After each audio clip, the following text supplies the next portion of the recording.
Hello, everyone. Good evening, good morning, good afternoon, depending from where you are or where you're watching us from.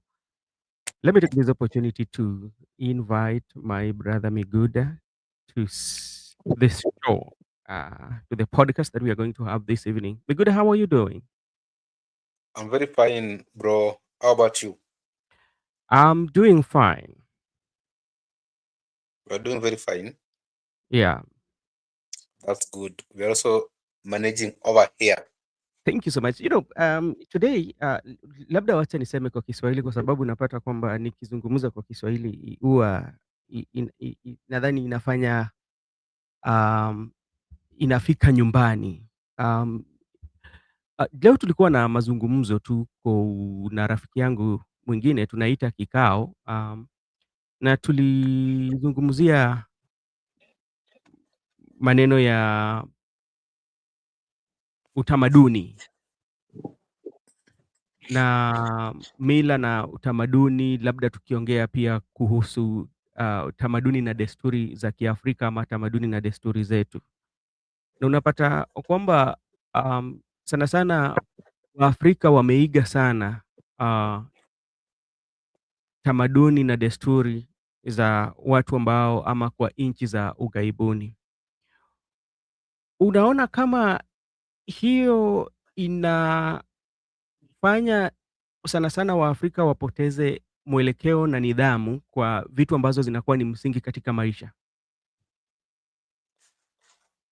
Kwa maoni yangu, naona Waafrika wanapoteza mwelekeo, Mhm, watu ambao wamekuta au desturi ya wale watu kutoka huko ng'ambo au aswa Afrika wanaofuata, lakini mhm, wale ambao wafuati au desturi hawajapoteza mwelekeo. Mi kwa maoni yangu, desturi na mila za Kiafrika mhm, ziko na msingi kabisa na ni za muhimu kulinganisha na zile za wale wanaotoka ng'ambo. Kwa nini niseme hivyo? Kuna mm, zile ambaye wewe kama Benson, mhm, wakati ulikuwa umezaliwa na wakati ulikuwa unakuwa, wakati wako vile ulikuwa mchanga mpaka ukafika hapo, kuna zile vitu ambayo ulijua kulingana na vile ulikuwa unaona zikifanywa katika jamii yako, vile zilikuwa zinafanywa. Kuna vitu tu zinaonyesha heshima katika mila, desturi zetu kama Waafrika. Alafu mhm, ukienda ng'ambo, unapata zile mila ambayo zinakikeuka zile mafikra zetu na mm, utamaduni zetu. Ukizikopi alafu upate ya kwamba zinakuletea hazilinganishi na zile za Afrika. Kwangu ningeona kwamba wale ambao wanaoiga hayo desturi wanapoteza zile mila na desturi za Afrika, lakini si ati kila mtu anafuata wanapotea. Kuna wale ambao wamekita mizizi katika zile mila na desturi za Kiafrika, haswa ukienda katika huko Afrika Magharibi, utapata mhm, kuna zile nchi ambao zimeibuka katika, wako hali ya mbele kuonyesha mila za Afrika, mhm, mstari ya mbele. Hata zile filamu zao wakati wanaendeleza zile filamu zao, wanatumia tu zile mila na desturi za Kiafrika iende ulimwenguni. Wajaiga zile mila za wale watu huko kutoka ughaibuni vile umesema. Ningependa kuambia hata sisi hapa nyumbani yeah. tunafaa kuhakikisha kwamba zile mila zetu na desturi ambazo zinaonyesha heshima ulimwenguni tuzitunze na tusiige zile mila na desturi ambazo hazina faida, haswa kwa wale watoto wetu ambao watakuja katika kizazi kijazo. Asante sana kwa maoni yako kaka, kwa kuzungumza vizuri. Sana sana tukiangazia, lakini haikukuwa mada ya leo. Hiyo tu ilikuwa tu ile tu mambo ya kusema tu, kwa sababu nilikuwa na kikao na huyo, tukazungumzia sana mambo ya mila na desturi zetu na na na ukoloni mambo leo. Thank you so much, everyone. Today, your video is not working, and let me take this opportunity to thank everyone who is joining us this time. Today, we want to have a discussion, especially concerning the report that was given by JB Muturi. And when he went to the DCI to report the incident of his son's abduction after 6 months. And the report is quite damning. That report, I think, has shaken the administration of President William Ruto. And we want to look at this report I want to give you two perspective or like three perspective. One, I want to look it in terms of the security apparatus. What is the role of the security apparatus in our country, especially um, when it comes to protection of life? That is one. Secondly, I also want to look at in terms of governance. And lastly, we want to look at in terms of politics, because, you know, politics also is playing part, you know, in the abduction. There's element politics part of it. And those are some of the things that we want to look at. And to begin with, Miguda, what can you say about the report that Justin Muturi released yesterday after visiting the DCI Milimani headquarters? In that report, there are so many revelations that people of Kenya never knew before. And I believe that report is an eye-opening to the public. There's privy information that was never privy to the public, and now it's out from the member of the cabinet secretary, JB Muturi. The report is very clear, and I've read it. You'll find that JB Muturi has decided to expose what might be close to the public. There's ongoing abductions or ongoing mistreatments of the young people, and it has been hidden to the public because the administration have denied that they do not know the people who are abducting the Kenyans. The NIS boss has denied, and the police administration, all the law enforcement bodies have denied that we do not know anybody who's abducting Kenyans. Yeah. But it seems like JB Muturi or the cabinet collectively knew exactly what has been happening, but they have not disclosed any information to the public. Now it has taken JB Muturi to disclose that even his son, who was a victim of abduction, when he asked Mr. President, as the chair or as the head of the cabinet, where is my son? The president was very clear that the NIS director, the director boss, Nordin Haji. And Nordin Haji responded that we have the son of JB Muturi here. Then he said, can you release him? Then he was like, we will release him in the next an hour. It means that each and every person who is abducted, the president is privy to the information, and the NIS boss, they are privy to that information. That if you know somebody or you are son of somebody, you will be let to go. But these people, Denzel, other people like Denzel, who nobody knew who their father or their mother is in this country. Some decisions can come from above, and those decisions can be very brutal to the victim. In my view, JB Muturi has just deliberately taken the war and has public that do not worry about abduction. The person who is executing the abduction is Mr. President together with the NIS boss, Nordin Haji. So it's a government process that is going on. The government has a duty to protect the citizens. They have a duty to enforce laws, but they are doing contrary to the provisions of the law. It's like JB Muturi has decided to spill the beans in the cabinet, and that might be, in my view, according to the report by JB Muturi at Kilimani police station. Okay, thank you so much. And I think I do. I'm accessing the report here, but there's a story. There's a very long report. One, you know, when JB Muturi give the chronology of how, as a parent, what he went through, to a point of calling different people who are in charge of the security, you know, the command of the security, including the PS, then now is the deputy president, uh, Honorable Kindiki. To me, it brings for me a picture of the security itself. Like, the security is not working under one supervision. There is that one that is working out of there's one. There are two parallel. Yeah, these are the ones that maybe has to report to the highest boss, and the ones that has to report to the IG. Because remember, when the issue of abduction came, the police IG said very well that he's not aware. Yeah, and if you recall, also about the Rigathi Gachagua was saying about the unit, the unit that is is doing that is not reporting to the IG. So it tells you there are two parallel. There's one that IG is reporting to IG, and the one that might be reporting to Nuruddin Haji.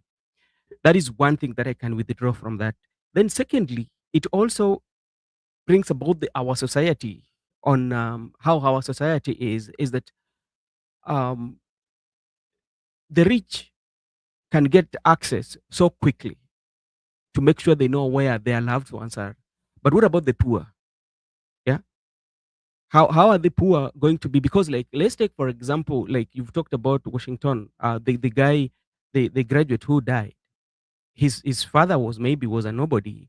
Talk of about even the ones that were released the other day.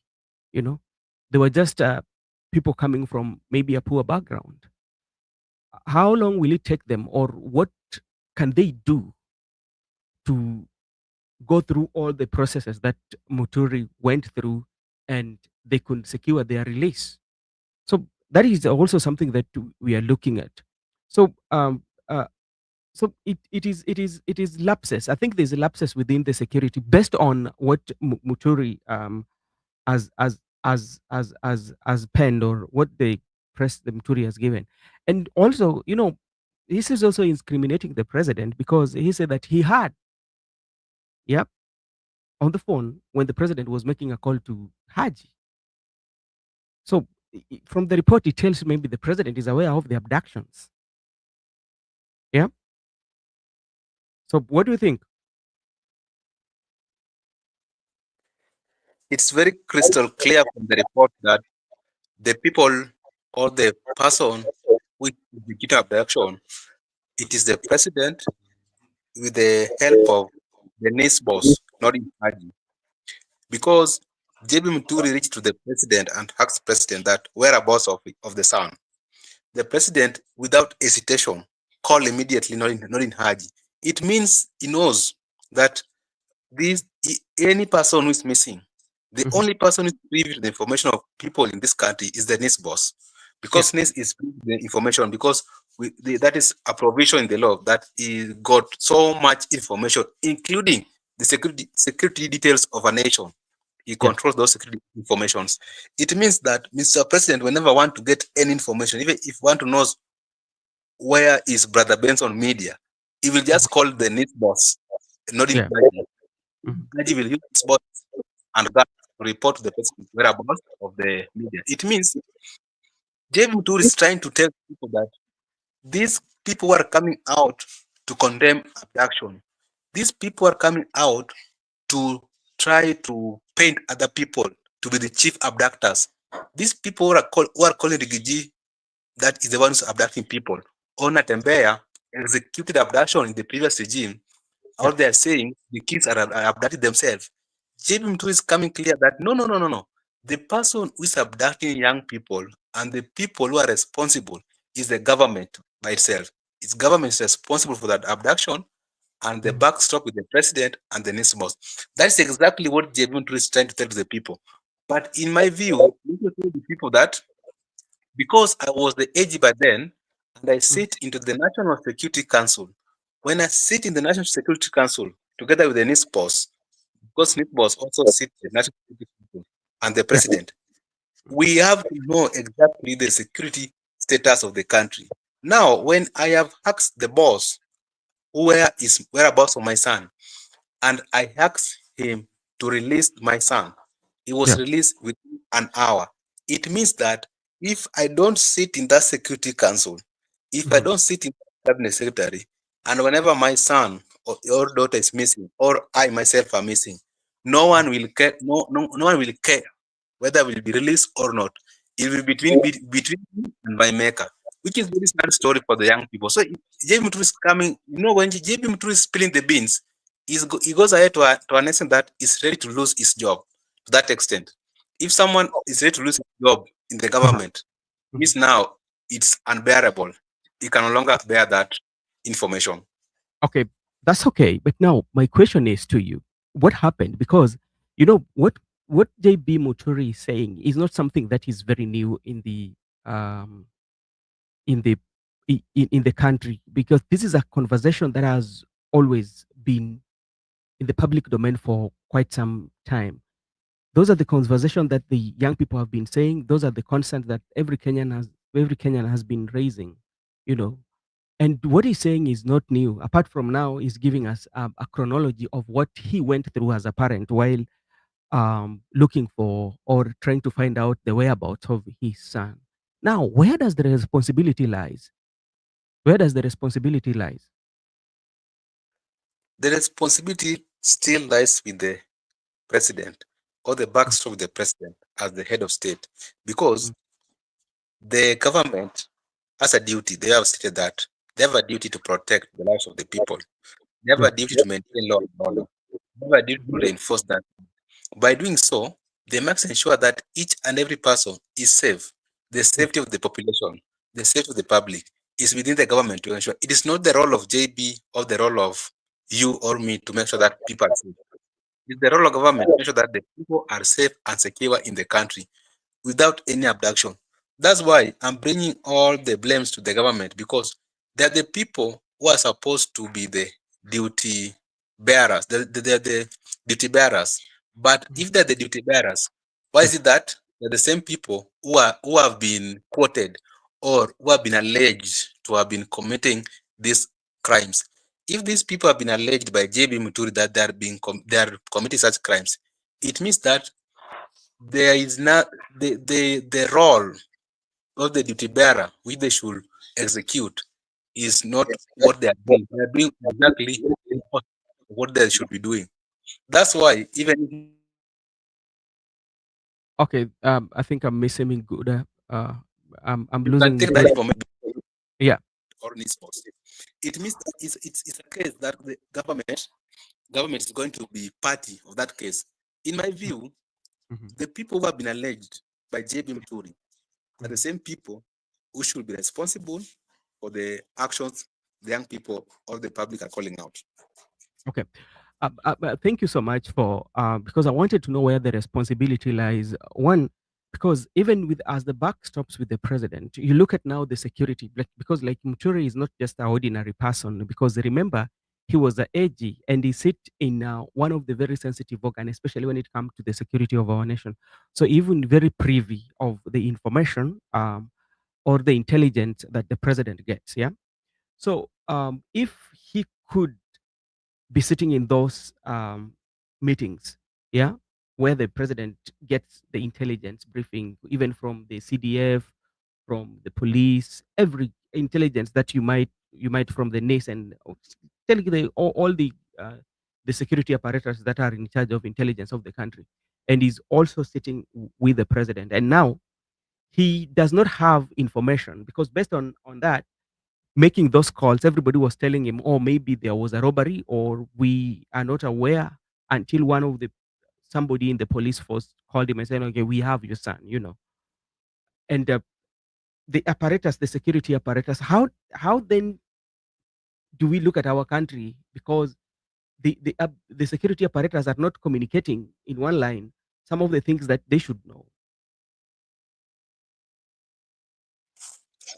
I think there is no proper communication channel from the security operators or from the internal security operators. The Kaiwi try for the internal security, Yeah. because you cannot say that the NIS boss has the information of the people who are abducted, whereas the IG who should know is saying that it does not know whereabouts of the people who have been abducted. Yeah. Vis-a-vis, the DCI is also saying that it does not know about the whereabouts, but the NIS boss is privy to the information, and the other apparatus of security are not aware. Yeah. That things are not being done correctly in proper channel way, whereby even an individual in the government can decide and give instructions to his boss to send the boys to go and abduct anybody. It means anybody's powerful in the government can just give instructions from the Yeah. from Nordin's boys and girls to go and abduct people, and Yeah. the IG he cannot be aware. That's why you have realized that that's why these people, after they have been released from abduction, no one has been interested in following their cases. No one has ever even been interested of charging these people into the court of law because they were illegally detained, they were illegally abducted, and no one has even. The other day, people complained that the police should record statement of these people. These people should record statement that they have been released. Most Mhm. of them just walking freely. It means that whatever JB is trying to tell the public is not further from the truth because it's like someone has decided to hold some people somewhere, then whenever he's done with whatever to with the people, he release them. So there is no proper do a process of the law whereby you can apply to charge these people. Because I believe even if they were abducted, even if Yeah. they committed such offense, even if they Mhm. were just allegations, even if they were not, even if they were just mere allegations, they should be Yeah. brought before the court so that we can know exactly why were they arrested, what did they committed, and if any one of them is even if any one of them is found to be guilty, even if any one of them is guilty of treason, let Yeah. him be given proper punishment according to the law. That if you committed treason, you be sentenced in life imprisonment. Let them do whatever they want to do with the suspect after they have gone through the process of the law. But this issue of abducting somebody, releasing that body, then let him walk free, it raises a lot of questions to the public that is there any unity in the security apparatus? Is there any proper communication channel? Does our security apparatus, are they interlinking? Do they talk? Do they have that proper channel of communication? Those are the questions that are making the members of the public not to be safe. On the other hand, if JB Muturi is Mhm. sitting in the National Security Council together Yeah. with the NIS boss and the president, I believe that whenever they are sitting in that council, they are all of them privy to the security information. Why is it Yeah. that even JB, who sits in that council, does not know whereabouts of the sun until he goes to the head of state to ask whereabouts the sun? It means that even that National Security Council, the communication is not proper. That's why some of them decide to bolt out because it's like there are only some few people who are privy to the National Security Council information other than the members which has been put by the constitution that certain number should sit in this council because of various reasons. That Okay. could my view when I look at it. Okay, thank you so much. And now we want to look at the mandate and the responsibility that you are given to you or to any Kenya, somebody who has been employed by the government of Kenya, who has sworn the oath of office by using our constitution. And where is your loyalty? Is your loyalty, or because the constitutions allow you to serve the people of Kenya, but you should not serve or bid for any other person interest, you know. But from the look of things, we are seeing, if it is true what JB Muturi is saying, is which means the NIS boss is not serving the interests of Kenyans. So is that in violation with our constitution? And what remedy should he take, or what are the steps that should be taken, especially in a democratic society, when such like incidences occur, or when such like incidences um, come out? Exactly. When you are holding any public office, you hold it with trust. It is the Yeah. trust that has been bestowed upon you to hold that office. You don't hold that office because you are serving my interest or you are serving the interests of your boss or any other person. In my view, it is the people who are sovereign, the Kenyan people or the public. If the public is sovereign, therefore, if you have a privilege to hold any public office, you should serve the people of Kenya. You should not serve anybody. Even the person who was appointed is not sovereign. It's only the people are sovereign. And if you go further, you find that the constitution is the supreme law of the land. And these people, all of them, they do take oath of office. Whenever anybody of them have taken an oath of office, they do swear with the Constitution that they will uphold, protect, and defend the Constitution. Whenever you are acting in contrary to the Constitution, or whenever your actions are inconsistent with the provision of the law, because the law is very clear about abduction, that there shall be no abduction. It means that whenever you have any activity that contravene the Constitution, it means Yeah. that now you are no longer upholding, you are no longer defending, you are no longer protecting the Constitution, and you should do the rightful thing by resignation. If at all the allegations that were put before the NIS boss by JB Muturi can be proved Mhm. and they can be true, you need to do the honorable thing by resignation, because there's no need of you executing the public office for the people of Kenya. At the same time, but the person who people have trusted you to hold that office, you are doing contrary to the provisions of the supreme law of the land, and you are not serving the interests of the people. You don't need to serve the interests of any person. Even Mr. President should just serve the interests of the Kenyan people. It doesn't need to serve the interests of political class. That's why we are Yeah. getting it wrong, because the political class are now compressing, Mr. President, that you must serve our interests. The ODM factor, the Mm. Jubilee factor, they want to Yeah. fit in the government. And those are the creating unnecessary things in the government. They should just allow the Mr. President to serve the interests of the people who elected him. The same way, any public officer should just serve the interests of the people who are sovereign. And if any one of them does not serve the interests of the people or has gone in consistent with the constitution, there are Mhm. proper channels that can be followed in the court of law so that this person should be resigned. But for now, we can just say that we rely on the information that was given by JB Muturi, Sorry. Yeah. that that is Muturi's allegations. But Yeah. if at That all is. it can be proved, the Yeah. NIS should take action. Yeah. They should take. And that one also talks about the public trust. And the other time we were talking about the public trust between the police and the public. How can such information, when they come or they surface and they become a center of discussion, especially such like report on our security apparatus, what trust does it build between the people that you are serving and you? So you feel like the people will be not be trusting the security apparatus, and that will leave us without no country. I think we talked about that, and now let's come to the legislation. The legislation, the parliament itself. May you take this opportunity to thank Mr. Gitonga, which Justin Muturi is fighting for, is unga, not a common mwananchi. These politicians are playing with our lives. That is what Mutonga. Leo, I'll share the link. I still have a problem with my laptop, but I will make sure that I share. I'm working on it. Um, let's come to the legislation house or to the August house.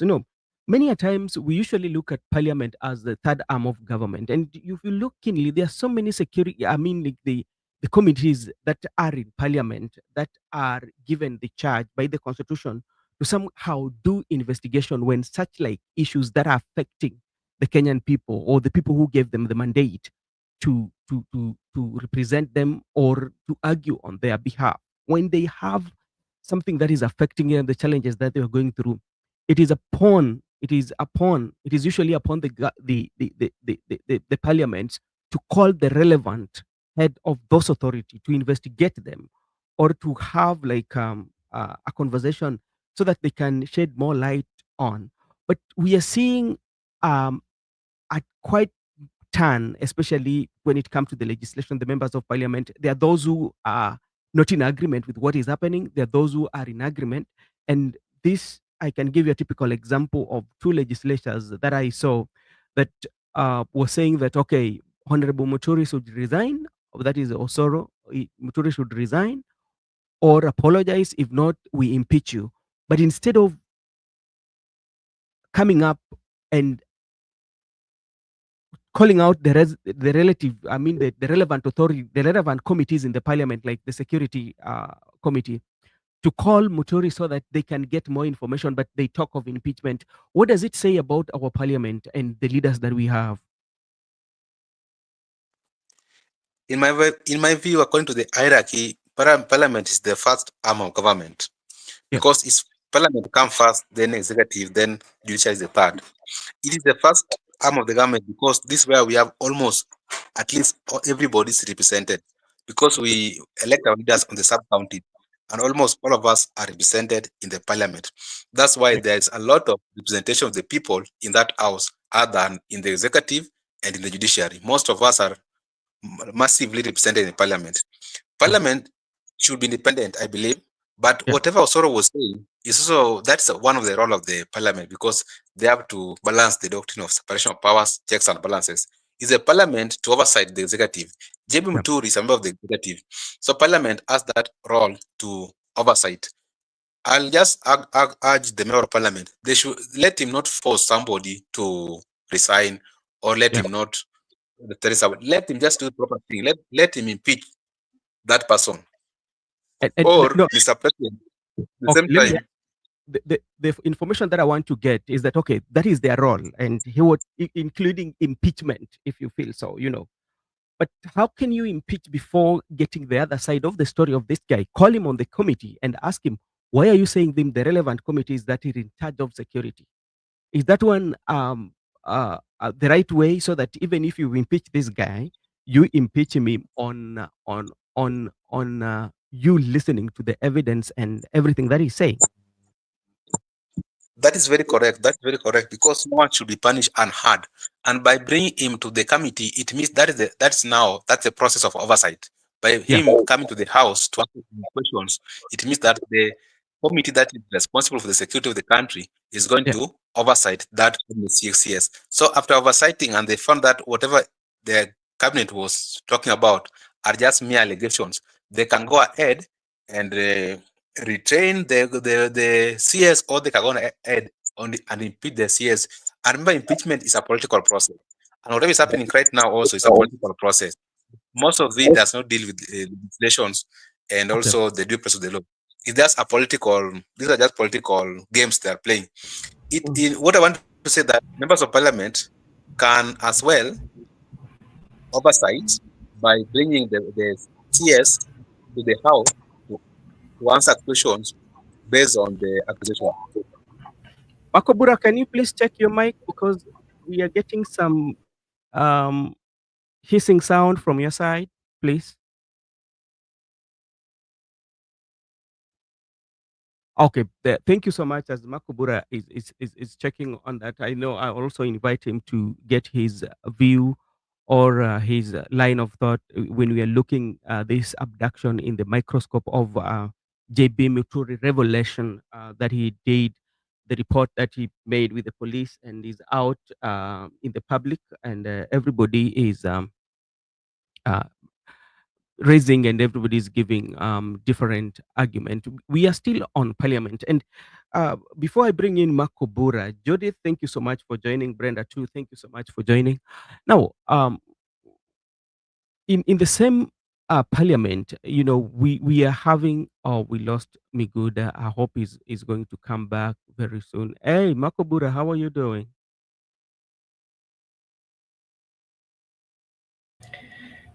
Good, good evening. I'm doing good. I Yeah, thank God. yeah, okay. Uh, how is your day? Siku yangu imekuwa vyema, Uh-huh. sijaona mabaya Mhm. ya mambo yako shwari, nashukuru. Sawa sawa. Najua leo ulienda kazi na unajua ukiwa katika kazi ama hali ya kutafuta, kuna maneno mengi ambayo yanatokea. Sana sana watu wanazungumza mambo yanayojiri ama mambo ambayo inatendeka hata katika pilkapila zetu tukiwa kwa zile madaladala ambazo inazitupeleka kazi na pia zinaturudisha nyumbani. Na maoni ya watu ama msimulizi ukiwa pale katika gari hata katika kazi, watu wanaongea vipi? Wapo wanasema nini kuhusu mjadala ama maneno ambao labda saa hizi tunazungumzia ile ripoti ambao ilitolewa na waziri Muturi? Okay, yeah. So people are having different opinions. Some are saying that maybe he has seen the light. Yeah. and that okay, actually there are different people coming up with different version. Mhm. I interacted with some people who are saying that why did the CS come up with the whole abduction thing at this time if the abduction was done last year around June? Mhm. Some people are saying that it could be whenever he goes back to his home backyard, Mhm. the reception that he gets from the local clarifies to him that you know we are not we are not supporting the president or this government that you're working for. If you remember, sometimes back, there were some 2 weeks ago, there was a demonstration that a young man was abducted from that area. Mhm. The demonstration was actually led by the member of Member of parliament. Parliament. Yeah. Yeah. So this is an abduction which happened in that county, and the child of the CS at one point was also abducted. So the question that the people are asking on the ground is if, remember when his son was abducted, he was the Attorney General. Yeah. If the Attorney General of the Republic of Kenya, his child, can be abducted, if his child can be abducted until maybe he disappears Yeah. and it fails him as the Attorney General, a person who sits in the you know National Security Council with the president Yeah. and the security, those who are involved in the security docket can go through such a thing, then his people are telling him that this is not the right government for you. Again, the people are also asking several questions Yeah.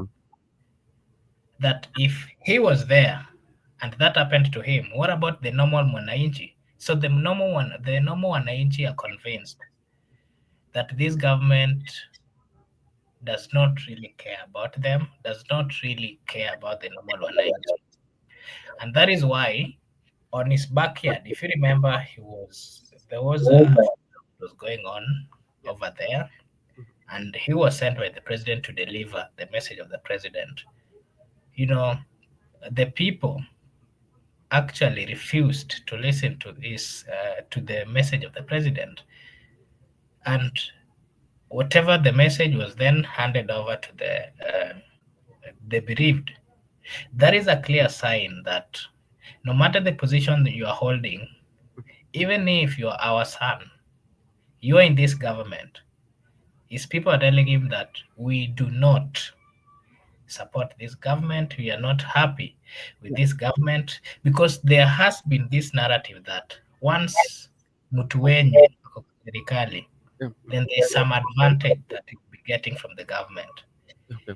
Kama mtu wenyu ni attorney general, then things like abduction, mtoto wenyu wa kijiji abductiwa, Yeah. there's always this notion that mtu wenu mnaweza pigia mtu wenu na mtu wenu amtoe.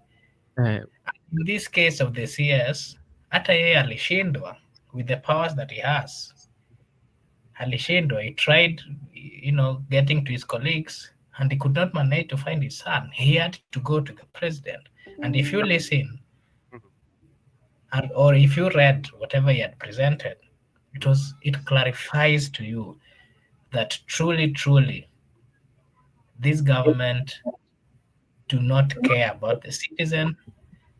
No matter who you are, there's a specific Mhm. people that they care about. Okay. Okay. Let me come to you. And my question to you, because like you've narrated it very well, and it is 6 months ever since the Sun was released. 6 months, and when the Sun was released, he had information with him. So the question is, why did it take him so long for him not to come out and condemn this? And because after that, there's so many young men and the families who have gone through such um, ordeal, you know, talk of families who have just lost their loved ones. Remember, we lost a young guy from J. Quat University, Washington. You remember those? There's so many young men who have been lost. There's also young men who lost their life during the Gen Z protest. Why did it take him so long after coming, knowing very well that this is what has happened to my son? Then president had to make a call to NIS. Why did it take him so long, 6 months, for him now to come out and um, give this to the public? Okay, I would respond to that in two ways. One, it was, to me, if you followed the presser that he gave last time, Yeah. he said that he was shocked and he had not been lived up to date. There's that possibility. We are human beings. At times, things can happen to us until we ask ourselves several questions. And maybe we'll need time to, digest everything and then give our opinion. Yeah. So first, I might say that maybe he was shocked that even with the position that he had, Yeah. he could not, he could not find his son. He could not, fight for his son to be released within, let's say, an hour. He could not fight for his son, to get home. Probably his son slept somewhere. Yeah. He did not believe that even with the position that he had, his son would go through the same. So it could be that, he was shocked and he needed time to, try bring everything in order and then, speak about it. But again, if you can remember, it did not take long after that abduction when the entire cabinet was dissolved, and probably they were then left jobless, and then after some time they were brought back. So it could be that when he thought he had the powers to come out and speak about it, power was then taken away from him. And then when he came back, and with interaction and the consistency of, the consistent in abduction, he has thought twice, again with interaction from the people on ground, and also seeing, the level of torture that, families that their people are being abducted go through. Yeah. Some of them are crying, in courts. Some of them have not found their families. Some of these people who were abducted were breadwinners in their families. It could be a sat down, tried, to picture the whole thing, and then he has decided that it is the right time for him to speak. That Okay, is my thank you so first much. question of that. Yeah. Okay. Number So, two, mhm. Again, if you followed the funeral procession that he attended together with the former deputy president, the impeached, the interaction of the people. Remember, Embu is a county where the governor is the secretary, is the what? What is the position of the governor in the UDA party? Cecily Mbari. What's her position? I'm forgetting. She is a leader in the UDA party, I think remember? she's the chair lady. Yeah. Remember, she is a leader in the UDA party, and this is the party that is in power. And if you could see the reaction of the citizens of that area, it is a clear clarification that the government in power, a government that their governor is part of, a government that their governor is part of, is not really helping them. And instead, it's making them to suffer more. That can be explained by the fact that they all went out to demonstrate, seeking for, the release of one of their son who was abducted. And again, the reaction when he stood to read the speech of the president, the people refused. And again, most of the Mount Kenya members of parliament who opposed or who impeached the deputy president, some of them, it is a fact, they are finding it hard. They cannot go back to their rural homes to address their people.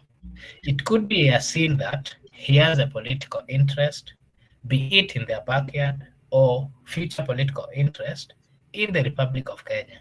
And for that matter, he has decided that he wants to be on the side where, when history would be made, he is among the people who the people of Kenya would say that when things are not working in that government, they came out to criticize, and they were ready to even lose the position that they held. Okay, thank you so much. Migud, I hope you can get me well. Very clear, very clear. Okay, thank you so much. Now, because I was having a conversation with you over the legislative, the House, the role of the House, especially when it comes to factors or the issues that are affecting the people that they represent.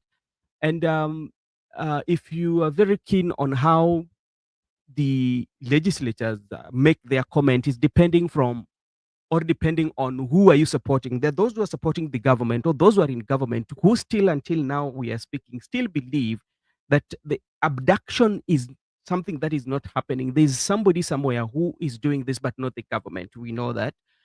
This can be seen with the interview that the boss lady, the deputy speaker, had on the Citizen TV. We saw that. This can also be seen with the people who are supporting the president on the remarks that they are making. But when now it comes to the policy making and the governance, because provided that you are the member of parliament, you need not to take side. You have to serve the people of Kenya. When you see these utterances, do you see ourselves moving forward as a country, or you see ourselves as a country that the sycophancy has really evolved to the highest level? The reason why I could maintain that the sycophancy is still there is because if at all whatever JB Muturi stated were truth, Yeah. the members of parliament has a role that they should address those issues in parliament, because that has been the instruction from the speaker that don't address the issues that concern legislation in or oversight outside the house. You have that time and you have that role to do it in the house, because even in the house they have the committees and they have also that legislation. It means that even if they can do it in the house. In my view, the person who should have responded to JB Muturi is the next boss, that is Nordin Haji. Nordin Haji is the person who has been alleged here.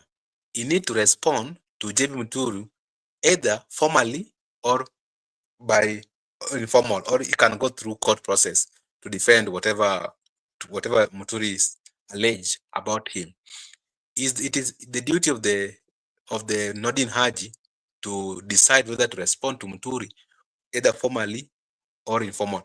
But it is not the other way around, whereby the people of the legislatures who are aligned in the government, and to be precise, the minority whip, which is aligned to the party that is the current ruling party, responding to a CS who has just alleged a niece who is a state officer. It means that these people, even if whatever Jimmy was stating was truth, or whatever Jimmy was saying about Ruto and Haji were truth, it means they are ready to defend anything, whether those things are wrong or right. They will defend it, provided they are in that political party. It means that's a high level of sycophancy, but that's not the way a legislature should conduct himself. In my view, Norin Haji is the one who should respond to JB Muturi, not the other way around, whereby someone come out, a leader in that house, to make it worse, a leader in the house is now responding because somebody has been attacked. Somebody has been attacked somewhere. The boss has been attacked. If the boss has been attacked and you're a friend to boss, let the person who has attacked the boss, let them deal at their level. Because even the legislature does not sit in the National Security Council. The level of sycophancy in this country drag us behind, drag us back, and that's where we said that going forward as Kenyan people, when we want to get over our system, it means that even the current legislatures, those legislators who are sycophant and they are acting on the loyalty of the party, they should not make a comeback to parliament. Yeah. Okay, thank you so much. And Makubura, I hope I want also to engage you in the legislative, where the sycophancy especially in our political class, we are seeing it is evolving, and now is taking another phase where members of parliament, especially, have the liberty to make pronouncements that are not um, uh, community friendly or are not public friendly, like what the ones that were made by Farah Malim, and especially with the Gladys Boss Sholei, some of the pronouncement. Remember, before the impeachment of Gashagwa, she said that she's going to impeach Gashagwa, she's going to initiate that. It happened. There was also a time she talked of, yeah, Mr. President, I'm your loyal soldier. If you tell me to impeach Gashagwa, I will. And now we are also seeing Osoro talking about impeachment. And now you find that the legislators are trying that if you disagree or you have a dissenting opinion with the current government, if to say the only thing that they can do for you is to dangle that impeachment. Do you think it is that time that we should now start to have a conversation about impeachment, and at what point should we impeach somebody? Not when you have the numbers, and what qualifies for impeachment. Do we need to talk about all those, because that is something that is the constitution? Okay, I can admit that the level of sycophancy in the Republic of Kenya, as portrayed by the political leaders, is truly a sign that we are not headed to the right direction. It is our duty as the people of Kenya to ensure that we do away with such characters in the leadership space. We've we've seen, sycophancy to an extent that, you ask yourself if these members of parliament are truly having their own brain or they are being remote controlled. Gladys Boss Sholei, she is the deputy speaker of the National Assembly. If you remember, just the way you've put it, when the impeachment was loading, the impeachment of the deputy president, even before the impeachment motion was presented before the National Assembly, she was there speaking on how they're going to impeach the deputy president. And truly, after some few days, the motion was taken there and they, impeached the deputy president. She came out and told the people of Kenya in front of the president that, you know what, Mr. President, I'm your loyal soldier. If you tell me to do something, I'll do it without thinking twice. And the question we're asking ourselves is, so even if the president today tells her to leave her husband, she will. These are the questions that we're asking ourselves. Members of parliament should be using their own brains to make decisions. They should not make decisions based on the, instructions given from the above. And this is where we are messing. This is why we're even having problems following the constitution that, we fought for. If you see the likes of they like what the Wiper Party did, getting him out of the position that he held in that party. I wish they would be doing that. They did that with a good intention, not just to, not just to they did it for the sake. Members of parliament coming out to, speak negatively about citizens of the Republic of Kenya in front of the president is a clear sign that they are sycophants. The attention Farah wanted from the president, personally, I do not know which attention he wants, but I believe, at some extent, I've always believed that as a man, and the way we've been taught, African way, African culture, someone cannot remote control you, even if it is money. At times, as a man, you need to stand up and make your own decisions. And that is why we're asking. Mm-hmm. It is wrong. These members of parliament, together with the president, they should resign. The president cannot, in his presence, allow such kind of comments, without even telling them on their eyes that whatever you're doing or the comments you're giving are not right. So Are we then wrong if we say that they were speaking on behalf of the president? It is so wrong that a president who has been elected by the people of Kenya would listen to such remarks which are not really uniting the people of Kenya, but instead dividing them, of which some of it are dividing them on the tribal, you know. And it is so unfortunate. The level of sycophancy we're also seeing in ODM party, led by some cabinet secretaries and even the party leader. I don't think There's it's only one thing that I like about Raila Amolo Odinga. As much Makobura. as I tend to disagree with you about the sycophancy. Like when we say, like when we talk about the sycophancy, especially, I feel it, it is not like very on a specific. The sycophancy has several faces in all these political parties, because when you look at the sycophancy maybe of ODM members that you mentioned, is quite much different with the sycophancy in the Wiper party. So in general, I would say that the sycophancy in our political class has really evolved. So it depends on who are you showing your sycophancy to.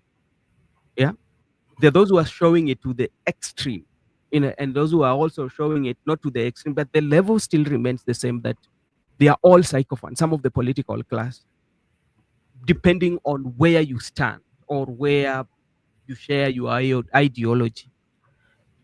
and whatever is also driving this psychopathy is the high greediness in the political class.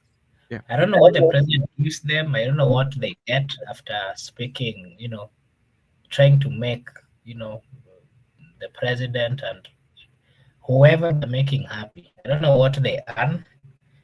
I don't know if they do that, they are going to be given direct nomination ticket. I don't know if they will be given, it is so unfair. I think the people should be respected first are the citizens, because without those citizens, you'll not be a leader. You'll not be governed. If the citizens decide that you are not going, whether you find your way there, you cannot govern. And these are the things that we are trying to avoid as a people. We've seen so many kind of these things happening in Africa, and that is why majority of African countries cannot. There is no progressive growth in these particular countries, because whenever members of parliament, cabinet secretaries, those who make law, whenever they become sycophant to the president, Kindly whenever check they your the mic. president, Your mic is having some issues, please. It's breaking. It's is it still breaking? Yeah, go ahead. Yeah, so I'm saying that the moment members of parliament or people who are supposed to, you know, check what the executive and the judiciary are doing, whenever they tend to give too much power to the president, in the same case, in the Republic of Kenya, members of parliament are too fearful of the president. Whenever we elect a president who is too rich, especially those that have, gotten their wealth in an unclear manner, when people have wealth, they tend to believe that they have power and that their wealth is so much that no one can speak before them. We should elect people who are not so much wealthy so that they can also know how to interact with people. When we give too rich people Yeah. power, the richness and the power, when these two things combine, you can never expect good leadership out of that. Okay, before I invite Miguda, I don't think like it is being reached that maybe make these members of parliament to be fear, or like not members of parliament, but we've seen in terms of the Kenyan leadership, on how the office of the presidency and the office of the presidency. Let me explain why I've said, or I've included the richness over there. Yeah. Remember, I've also mentioned the issue of greediness. Mm-hmm. Somebody like, I'll give you an example, Honorable Waluke. Mm-hmm. If you saw a case that he had and it is still fresh and we can speak about it, because we are Kenyans, and when something is not going right, we have to point it out. Mhm. somebody like Waluke had been, the court declared itself and Yeah. is supposed to be in jail. He's Mhm. still out here. The reason why he's still out here is because he keeps on talking positively, according to him, about the president, praising even what is not there, you know. And this is how they're securing their freedom. So, And okay. another thing, let me just explain. Yeah. In the case that he has, and the reason why when he was taken to jail, he Mhm. was in the quest of looking for wealth. Yeah. And so the members or the leaders of the Republic of Kenya, most of them are on the journey or in the quest of looking for wealth. Yeah. And in their quest of looking for wealth, they are ready to do anything just to ensure that their freedom is secured, just to ensure that they do not find themselves on the Mhm. other side of the government that is not in power. Okay. I can give you so many examples under that. Okay. So, but that's correct. But the thing that can crown it all is because what the activities they are involved in the shady activities that do not follow the law. And that's why maybe they want to align themselves where the power is, because they believe if you have power, you have that fence around you, that you are going to be untouchable. Yeah, because if you have somebody who has a clear record and somebody that is not involved in corruption, I don't think you can be um, so much close to the power, because nobody's going to come after you anyway. That's what I think. But let me invite me good and let us look at the political part of it, because you know anything cannot happen without a political. Because this time we're looking at the angle of the leadership and good governance. But now in terms of political, there must be something behind the Muturi. Yeah, there must be a political. It's not only about the governance, because it took him so long to come to public and say, okay, this is what is happening, this is what I have. Because by him being, or by him taking so long, he obstructed the justice for people who did not, who went through what his son went. Because if he could have come out early enough, it could have not had happened. So which means there was an obstruction of justice in a way. Or Miguda, what do you think in terms of obstruction of justice? Because you had the information and you knew where the problem was and you kept quiet, and Kenyans kept on going through the same channel that your son went, that if you could have spoken out earlier, it could have been prevented. JB Muturi is trying to tell us that interest overrides justice. Yeah. Because by that time, he was serving his political interest, that cabinet composition, and he was achieving whatever he was achieving. He doesn't care about justice, particularly the justice to the son. But now you are seeing in Mount Kenya East, because from my understanding, I believe that the exit of Gachagua has made Mount Kenya more united than they were before, both East and West. And you have seen scenarios happening in Mount Kenya East when the president have gone there, the current deputy president have gone there, even Uhuru was there, even Gachagua was there, even James True himself was there. You have heard how they have been received differently on the ground with the people, from in the burial, in the ordination of that bishop. It's a clear indication that in political context, there is that unity in Mount Kenya, and JB Muturi, to him, interest overrides justice. So he has decided to resonate with the people, or to go to the Mount Kenya East, or go back to Embu. Maybe he wants to achieve his own political ambition. That's why he has decided to reveal whatever he revealed to the public, and decided to go and align with Rigathi Gachagua.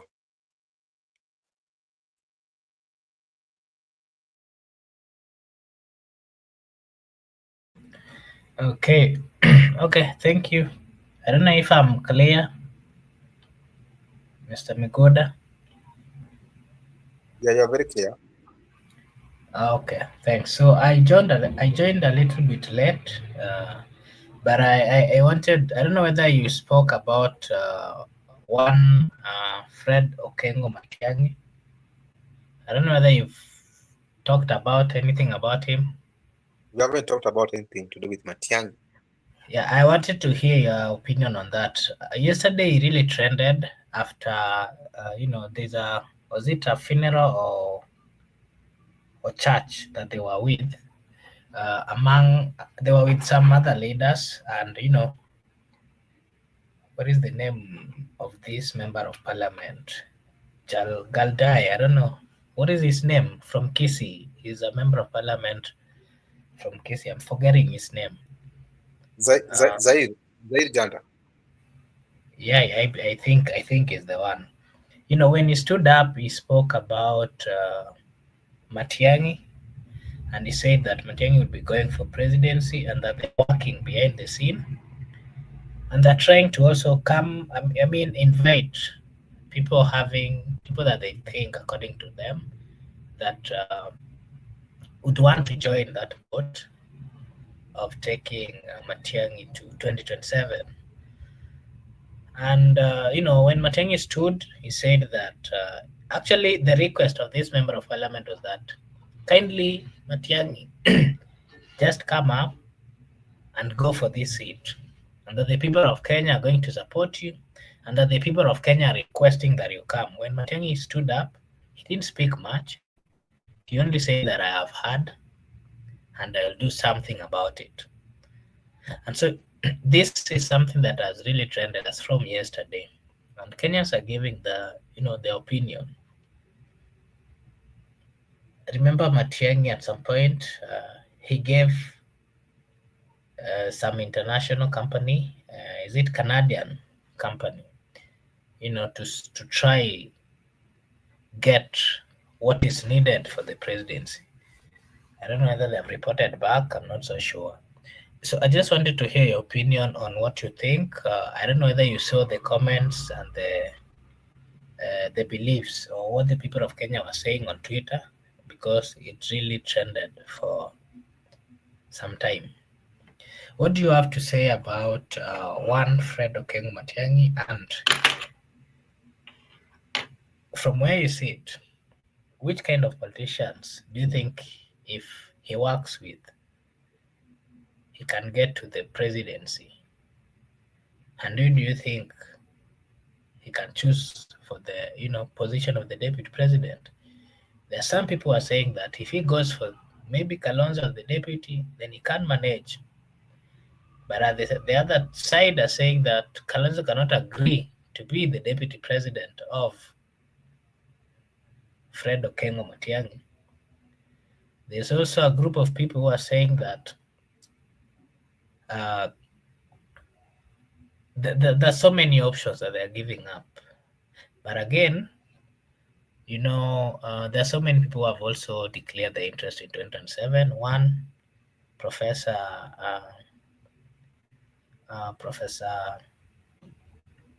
what is his name? The Rastaman.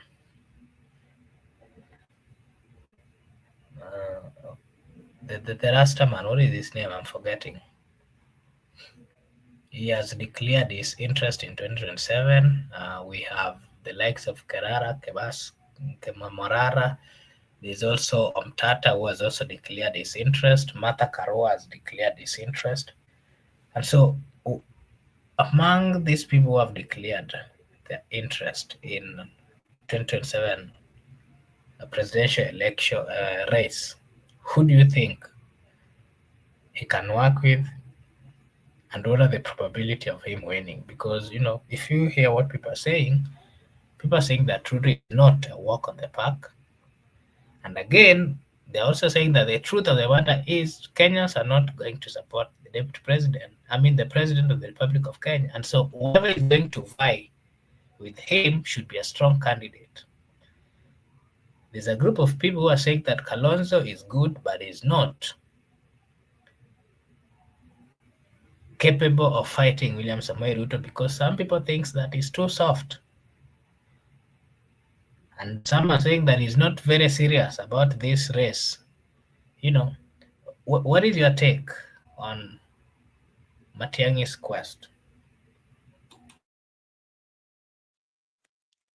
maybe to begin with the people who have declared their interest to run for the presidency. In my view, many people will still declare. People are going to declare, many people, even you can declare, even I can declare. But the point is, declaring doesn't mean that you are a worthy competitor or you are a worthy opponent. Among the names you have mentioned to me, none of them currently can face William Ruto. William Ruto is a lone ranger currently. We still don't have a viable candidate to face William Ruto. People must agree and people must make and look for a viable candidate to beat the incumbency, because Ruto is going to defend his seat. Obviously, he's going to be on the ballot. By him defending his seat, he's going to use any tools available next to him to defend that seat. And we have heard even from the allies to him that they are going to do anything to make him a second-term president. By many people declaring doesn't mean now people are going to send him home. We still lack someone who can send him home, in my view, until there's that unity among the people and people have come up with one candidate who is accepted across the country with a formidable running mate that will send Ruto home. But the current people have declared none can match William Ruto in terms of when we go to elections, in my view. There's still some realignment they need to do. They need to adjust the game. You talk about the issue of Matiang'i. Me personally, I don't support Matiang'i because Matiang'i worked under Uhuru administration. He was the cabinet of Uhuru Kenyatta. Matiang'i is Uhuru Kenyatta. It's like you are bringing back Uhuru Kenyatta and we are done with Uhuru Kenyatta. Bringing back Matiang'i, in my view, Matiang'i Uhuru Kenyatta. Uhuru Kenyatta is William Ruto. You have seen these people, the way they are political cousins, as per the Linjiru stated in the book, that right now Uhuru Kenyatta and William Ruto are working together, and Uhuru Men's have been incorporated in the broad-based government. Then you want to purport here that Matiang'i to be proposed. It's like you are bringing Uhuru too when you bring Matiang'i, in my view, because Matiang'i is Uhuru, Uhuru is Ruto. We are not. That might be a game plan for these people, because Matiang'i versus Ruto, in my view, they are just the same people. Kenya still needs a candidate who can be accepted across the country, because the issue Matiang'i also have some questions to answer. There are people who were mistreated in the previous regime when Matiang'i was overseen as the CS for the internal security. There were some extrajudicial killings. There were some bodies in Rivayala. There are some questions which Matiang'i has never answered to date while he was presiding under that docket. By bringing him on to the picture, there are some people who are victims by that time will not buy that idea, in my view. In my view, Kenyans still need to realign, and they used to talk about Matiang'i picking a running mate from Central Province. Yeah, it can be true because Matiang'i is coming from the western region of the country. Therefore, you must pick a running mate from the Central region. Remember, currently, we have a candidate, William Ruto, the one who's going to defend the seat. Is a candidate, is one of the people who is going to defend the seat. So, if he's going to defend his seat, obviously he's going to be a candidate. William Ruto is coming from Sugoi, in my view. Sugoi is western part of the country. Sugoi is almost western part of the country. If you have two candidates from western part of the country, that's be it Kisii, that is Kisii, Nyanza, then Sugoi, the Rift Valley, two presidential candidates from western region. All of them, therefore, must look for a running mate from central part of the country. But Matiang'i cannot pick Alonso, in my view. Matiang'i must just go to the central. If at all is going to run, he must go to the central province and pick a running mate, because it's coming from the western region of the country. He cannot run with a western running mate. Vis-a-vis William Ruto running with a western running mate, the people in central province or the people in the central part of the country will view that combination or that collabo as discriminated them, because they have no one to back the president as well. Therefore, if Ruto is running and a speaker running mate from western region, and Matiang'i also running and a speaker running mate from western region, it means that the people from central region must produce a presidential candidate, either eastern block Kalonzo, or they can bring someone from Mount Kenya. And this debate have been on the public domain. People are saying that the Mount Kenya people want to bring us another president. But I won't blame them, because if at all the Western people have produced two presidential candidates who are viable in that argument, and they have decided to go for running mates in the Western region again, what do? That's an opportunity for you people to combine and produce a viable presidential candidate. In my view, William Ruto, as one who is, that's the one we are sure of is going to run. The rest we have not confirmed. As William Ruto, the one who is going to defend the seat. In my view, William Ruto needed Mount Kenya or the central region more than any the people of Western region, by the calculation of the region balancing. Because if it's coming from Sugoi and running mate is coming from Western Kenya, it's just like you are saying the previous formation between Raila and Musalia. Those have been overtaken by events. Currently, they can't apply. Those who applied in the repeal constitution 207. Currently, their diversity, the incorporation of the people, you must balance regionally. And even this calculation of people trying to bring Kalonzo and the central people, is like you are trying to ignore the western part of the country. In my view, if a presidential candidate can come from western region, he can go and look for running mate from the central part of the country. And if the central people have decided to produce a presidential candidate, let them go to western part of the country for regional balancing. And that's how you can get your votes. But in my view, I don't support the idea of Matiang'i, because Matiang'i is Uhuru Kenyatta. Uhuru Kenyatta is William Ruto. William Ruto is, they are the same people.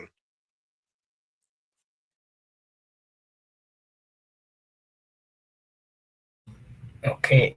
Okay. Thank you. Thank you for that good analysis. So, what do you have to say about the consistent push by the opposition leaders and also the people of Kenya? Wengi saizi wanasema that the president should resign, and they're giving several reasons. One is not respecting the constitution that he swore he would follow. And in that constitution, there are so many things that he has not really followed. The issues of not respecting the human right, abductions left, right, and center under his government, and then these people comes out to say that they don't know who is abducting them. The high cost of living and all these things. What is your take? Are these reasons valid for the president to, resign? There are many reasons that can make a president resign, and they are valid.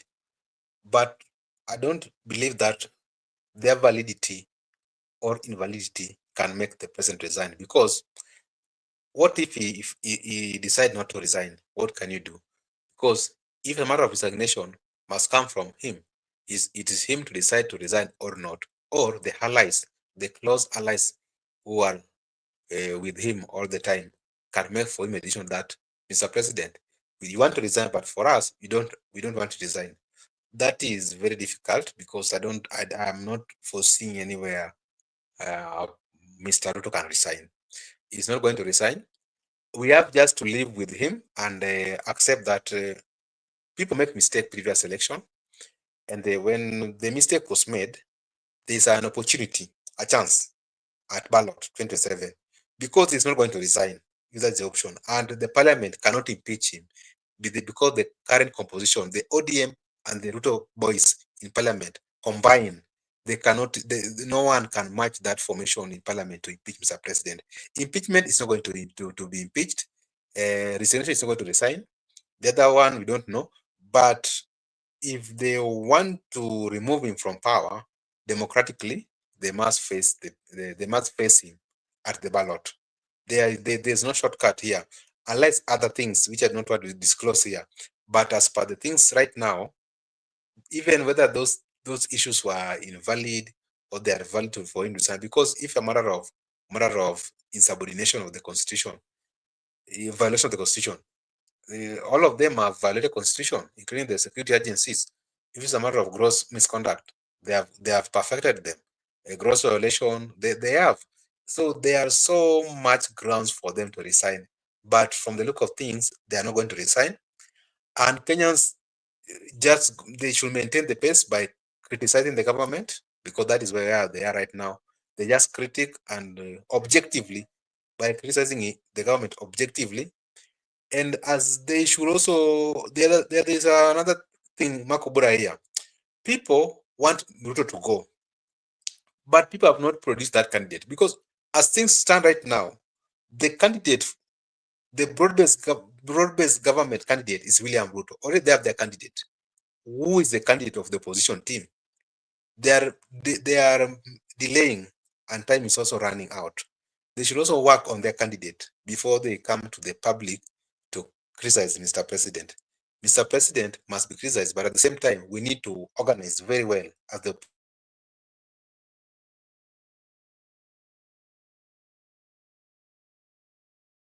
position that we have this candidate is going to run. Udo doesn't share values with them. Then we will look at the opposite of William. People knows very well about the history of that person. That's we should have as a country, that we are saying Ruto must go to come without that alternative person. Let us have that alternative person. That's what we call objective criticism. Whereby I critique you and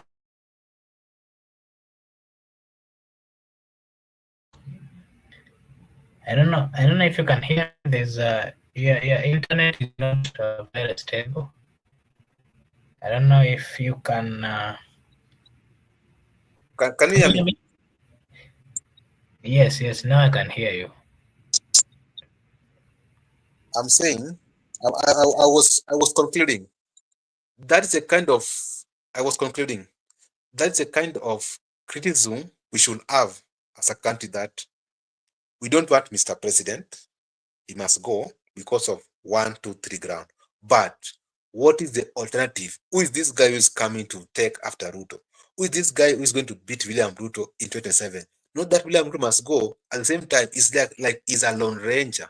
He's going to defend the seat by himself, because the people who have declared, leave alone the people are talking about, the people who have declared, the Matiang'i, the Rasta guy you have talked about, Karua and Morara. Those 4 people, I don't believe that they can match William Ruto in any election, to be sincere. Let us get a credible candidate who can match William Ruto. That is when we will be serious. But if you continue with this kind of criticism, the government will play our games. Back to Makobura.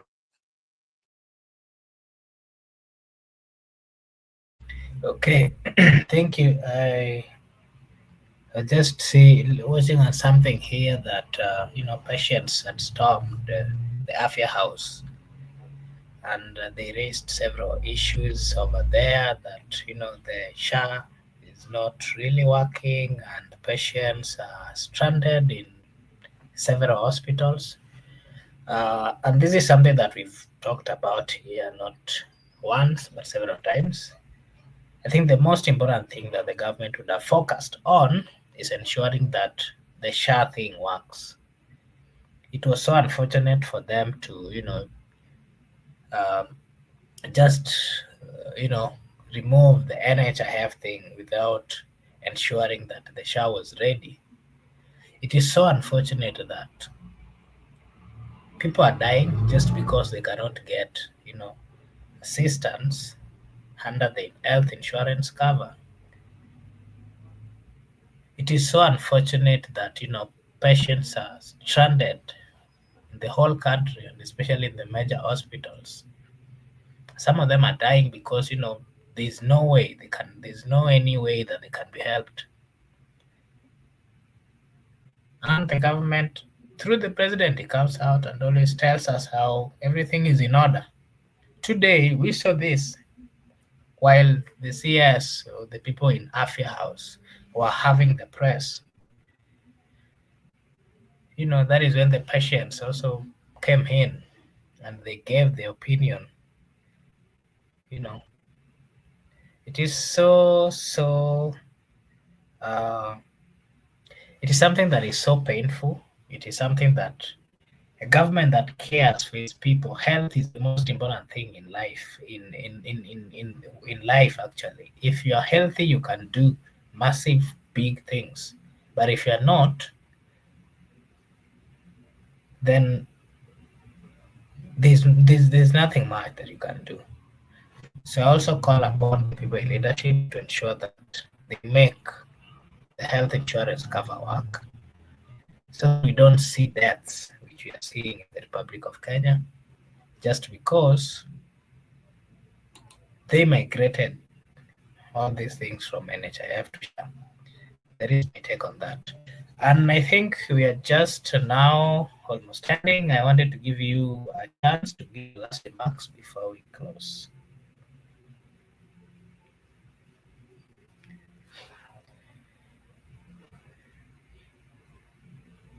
My last remark to today's conversation, the view of Kenya and the political class, is we are we are one of the country, and whenever we critique the government, it's for the good of the country. But let us do it objectively, and even if we are saying that people must go, but there should be an alternative. Who is this candidate? He's going to replace William Ruto, because you can't continue thinking he must go, but with them they have their candidates already in place. He's going to defend the seat, whereas the other people don't have the candidates. And the politicians should also stop being greedy. What you were saying with Benson the other time, that greediness or selfishness of the politician. Because everybody wants to be president. All of them want to contest. Now, everybody's like declaring. So you are going to be divided. You are going to divide vote. And it's going to be a work for Ruto. Because if all of you run for presidency now,